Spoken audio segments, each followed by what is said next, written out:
албетте ишеним артабыз. Анын дагы ийгиликтери жок эмес. Сөз түрдө Гүлнура Таштанбекова 2023 жылы 20 жашка чейинкилер арасында Азия биринчилигинде күмүш медаль тагынган. Финалда Жапониялык Рэй Хошинога жеңилген. 2022 жылы ошондой эле жаштар арасында Азия чемпионатында биринчи орунду ээлеген Гүлнура Таштанбекова 2022 жылы 17 жашка чейинкилер арасында дүйнө чемпионатында коло медаль тагынган.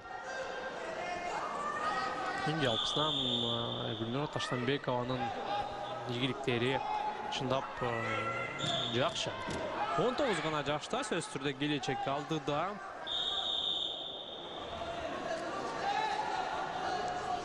Жыйырма жашка чейинкилер арасында Азия чемпионатынын күмүш медаль ээси. Учурдагы эми чоңдор арасында өзүнүн аракетин жасайт, ийгилик каалайбыз. Биринчи секундалар атаандашы По Гёнг Ри.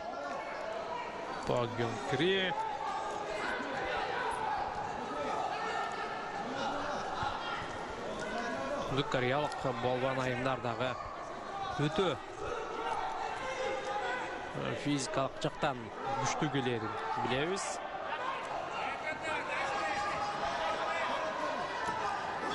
Бутка кирүү аракети. Авалдан бошоныш керек, жана каршы чабуулда. Бир упай менимче Гүлнура Таштанбековага берилет. Анткени каршылашы киремдин сыртына чыкты. Бул жакта биринчи болуп При чабуулга чыккан, бирок абалды мыкты бошонууда каршы чабуулда мына бутун салып чабууга аракет кылган. Бул жерде Гүлнура Таштанбекова атаандаштын жазгыруу аракеттерине кабылып калды дагы. Натыйжада Ри каршылаштын артына өтүп кетти.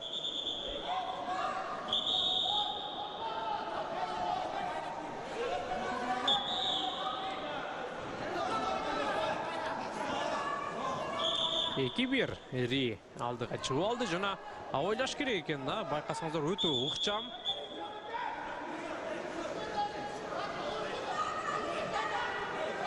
Эскертүү, күрөшкүлө чабышпагыла деп жатат. Эки балбанга тең өзекке эскертүүнү берди ортодогу калыс.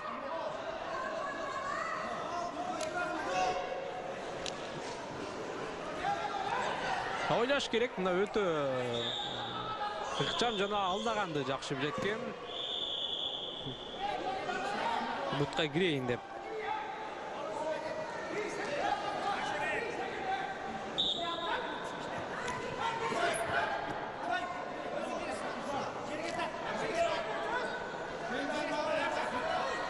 Нурбекзабеков албетте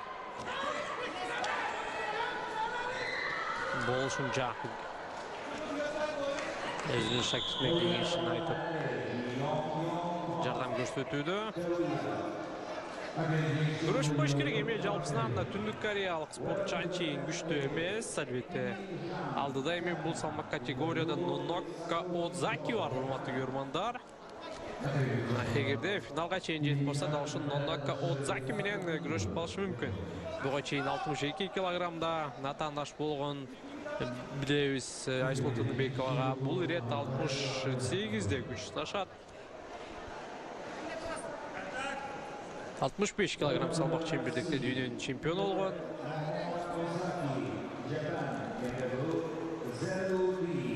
Нонока Одзаки. Биринчи бөлүктүн акыркы секундалары менимче балбандар шашылбайт. Дегичи болбой, бошобош керек эле. Жана андан ары дагы бир айландырууну жасап жетишти. 6-1 жана тушеге басуу аракети менимче жетишпейт. Убакыт бүтүп калды. Убакыт бүтүп калды. Биздин спортчунун бактысына жараша ортодо 6-1 эсеби менен балбандар эс алууга кетүүдө.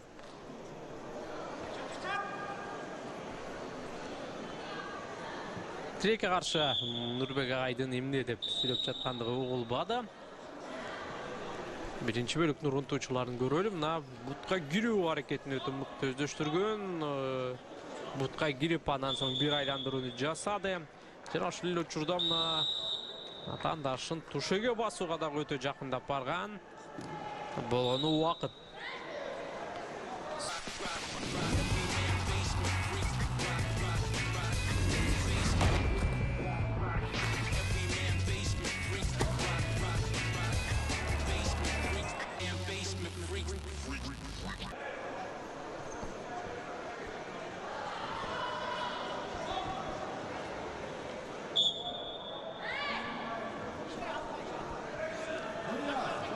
Иштеш керек, эми 5 ұпай айырмасына жеңилип жаткан соң кайрадан ири караңыздарчы, Бутка мыкты кирет экен. Ушул жерден эми каршы чабуулдан бир аракет жасайбы? Жок, Азамат Таштанбеков абалдан чыгып кетти, бирок каршы ыкма жасай албады.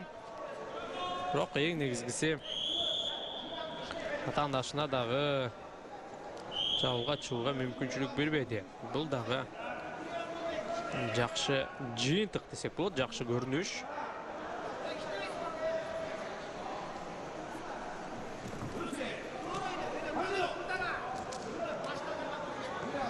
Баштан карма деп мынакей эми кана такдана алдык. Нурбек агайдан айткан сөздөрүн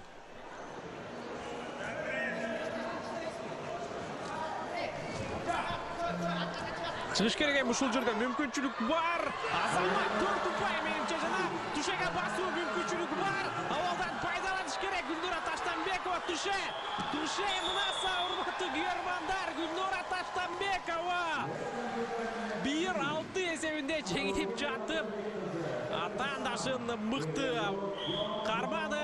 Алгач 4 ұпайлык ыкма жана андан соң 2 даласын жерге тийгизип жеңишке жетти. Керемет жеңиш. Гүлнура Таштанбекова Азия чемпионатынын жарым финалына жолдомо алды. 19 жаштагы балбаныбыз мына өзүнүн потенциалын көрсөттү.